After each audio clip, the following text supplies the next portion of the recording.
ভাঙা পা তবুও থামেননি মুস্তাফিজুর রহমান। মিরপুরের হোম অফ ক্রিকেটে সিরিজ নির্ধারণী ম্যাচে যেন এক সিনেমার দৃশ্য তৈরি করলেন তিনি। ম্যাচ তখন টান টান উত্তেজনায় ভরপুর।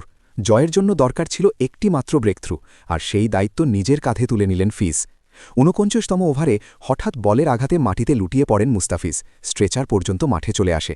দর্শকরা ভাবছিল এখানেই হয়তো শেষ তার লড়াই, কিন্তু না, এখানেই তো শুরু। ব্যথা ভুলে আবার উঠে দাঁড়ালেন তিনি। খুঁড়িয়ে খুঁড়িয়ে রান আপ নিলেন, আর ঠিক সেই সময়েই তুলে নিলেন গুরুত্বপূর্ণ উইকেট। প্রতিপক্ষের শেষ আশা ভেঙে দিয়ে নিশ্চিত করলেন বাংলাদেশের সিরিজ জয়। এই ম্যাচে শুধু পরিসংখ্যান নয়, দেখা গেছে একজন সত্যিকারের যোদ্ধার গল্প। ৫৪ রানে ৩ উইকেট, সংখ্যাটা বলবে পারফরম্যান্স, কিন্তু তার পেছনের ত্যাগ আর ডেডিকেশন বোঝাবে এই ইনিংসের আসল মূল্য। জাতীয় দলে আসার পর থেকে বরাবরই শান্ত, প্রচার বিমুখে এই পেশার বারবার প্রমাণ করেছেন দলই তার প্রথম ভালোবাসা।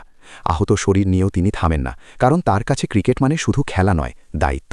এই ম্যাচ আবারও শেখালো ডেডিকেশন কাকে বলে, সেটা বই পড়ে নয়, মাঠে দেখে শেখা যায়। আর তার সবচেয়ে বড় উদাহরণ মুস্তাফিজুর রহমান।